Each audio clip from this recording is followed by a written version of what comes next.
Pero yo tengo una editorial muy breve que tiene una pregunta. Y es, ¿por qué, señor presidente? Yo no voy a ponerme a discutir ahora mismo sobre la cuarentena estricta, la oxigenación, la cuarentena inteligente o la cuarentena del miedo. Llamo cuarentena del miedo, yo la llamo cuarentena del miedo, al miedo que algunos te meten desde algunos lugares del poder para no discutir una flexibilización o, por ejemplo, una salida del uruguaya. Puede ser que no funcione, pero ¿por qué no se puede discutir? Está acá, ya lo ves, al ministro de Salud de la ciudad, Fernán Quirós. Sería una falta de respeto hablar de política sanitaria o de teoría sobre la política sanitaria cuando tenemos ahora mismo un especialista. Enseguida vamos con él. Pero sí, a esta altura del partido, yo tengo ganas de hacerle al presidente 3 o 4 preguntas, básicas, derechitas, breves, al pie. Primera pregunta, ¿por qué habló como habló el presidente sobre Gildo Infran? ¿Tenía necesidad? Un ejemplo. Gildo Infran, como dice Bornstein, el Alfredo Stroessner con barba candado. ¿Tenía necesidad de dedicarle semejantes elogios a un señor feudal con 33 años en el poder? Una prensa, bueno, pobre nuestro colega, ¿no? Digo complaciente. O te tiran la pauta por la cabeza o no puedes hablar. El peor ejemplo de adoctrinamiento y culto a la personalidad de la República Argentina está ahí, con Gildo Infran, en Formosa. Menemista, dualdista, kirchnerista. Cómplice de Amado Vudú en el pago millonario de un servicio trucho y todos los vicios del peor autoritarismo antidemocrático que tenga. Ese es Infran. ¿Tenía necesidad, Alberto? ¿Por qué le dijo al gobernador de Formosa dirigente ejemplar, de nuevo, como lo hizo con Hugo Moyano? ¿Era necesario? No solo durante aquel controvertido discurso que a más de la mitad del país le dio vergüenza ajena. Hoy vamos a hablar del sanatorio de Moyano y de los 100 internados. Guadalupe tiene información sobre eso. Sino hoy mismo, una vez más, en un programa de radio de la tarde, en el que de paso argumentó que se equivocó un poquito al abrazar y besar al propio Infran en su reciente visita a Formosa. Yo sé que cualquiera se puede equivocar, no es el ejemplo que hay que dar. ¿Estaba hablando en serio o estaba haciendo una broma el presidente cuando dijo que Infran necesitaba más tiempo, 33 años, más tiempo para poner a la provincia de pie?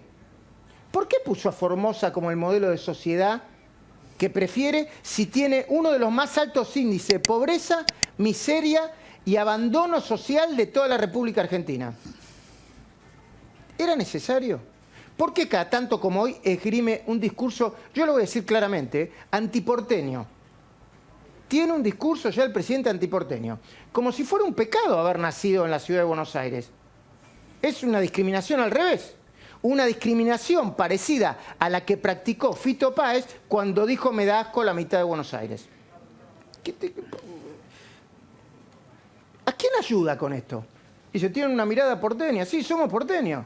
Yo soy porteño. ¿Me tengo que avergonzar ahora de ser porteño? Tengo la cuarentena, el COVID, lo que tenemos todo. ¿Y me tengo que avergonzar de ser porteño? Yo después voy a seguir haciéndole preguntas al presidente porque no se acaban aquí. No quería hablar por encima del ministro, ¿no? El editorial lleva como título ¿por qué, señor presidente?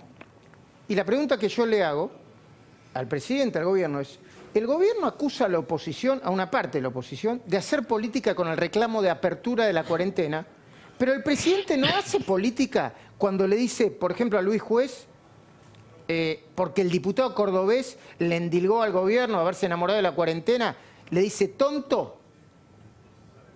El gobierno no fuerza la grieta entre los supuestos defensores de la vida o de la muerte a través de sus voceros, como Máximo Kirchner. El gobierno no hace política cuando califica de inmorales a los que se atreven a plantear una estrategia distinta. Ni siquiera se puede hablar de la economía. Bueno, yo no voy, con Quirós yo puedo hablar, y puedo no discutirle, preguntarle por qué todo el tiempo. ¿Es destituyente o desestabilizador hablar de economía? Yo recién estuve peloteando con Martín Tetaz estos números. Mirá estos números. Me los pasó la periodista especializada en economía, Julieta Terrés, ¿no? Que la conocen muy bien. trabaja con nosotros en la mañana de CNN Radio. Son datos de abril de 2019 contra abril de 2020. Perdón, muevan la cámara de manera que el ministro pueda salir porque tiene que irse, no quiero hacerlo esperar. ¿Puede ser? Los datos provienen de las cámaras de cada uno de los sectores, excepto la SUBE, que es información oficial originada en la Secretaría de Transporte de la Nación. Escuchen esto, hay actividades diversas. Y por eso en su conjunto resulta tan interesante ver estos datos económicos. Producción de autos, abril de 2019, 30.300. Abril de 2020, 0. Exportaciones, una caída abrupta del 88%. Supongo que son todas las exportaciones, ¿no? Sobre todo, claro, ahí depende qué tipo de exportaciones estés tomando. Exportaciones de origen agropecuario no cayeron en esa magnitud. Ok. Ladrillos usados en unidades habitacionales, 50.000 casas contra 4 casas. Escrituras, 2.774 en abril de 2019, 2 en abril de este año. 2. Patentamientos, 37.300 en abril del año pasado, contra 4.338 de este año. Carga de combustibles. 8 de cada 10 personas dejaron de cargar nafta u otros combustibles en sus vehículos. Recarga o recargo, cuando la recargas, la tarjeta SUBE. En abril del año pasado había sido de 4,5 millones.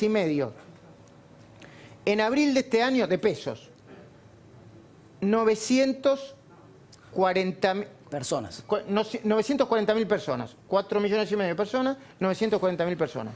Compra de queso mozzarella. En abril del año pasado, 385 millones de kilos. En abril de este año, 223 millones de kilos. Gasto de tarjeta de crédito, 600.000 millones en abril de 2019, 180.000 millones de pesos en abril de este año. Vamos de nuevo. Las operaciones con tarjeta de crédito cayeron a su nivel más bajo en los últimos 17 años. Y el número final, el que revela el escenario real del consumo en comercio, lo que le estamos preguntando al ministro Quirós. En abril del año pasado se consumieron 410 millones de pocillos de café, mientras que en abril de este año se consumieron 162 millones de pocillos. Creo que es en todo el país. Pongo sobre la mesa todos estos datos, haciendo la salvedad de que abril quizá termine siendo el peor mes de la cuarentena. Pero en este caso también tengo una pregunta para hacerle al presidente. Es una pregunta sencilla, no pretenciosa. ¿Alguien dentro de su gobierno está pensando en el día después?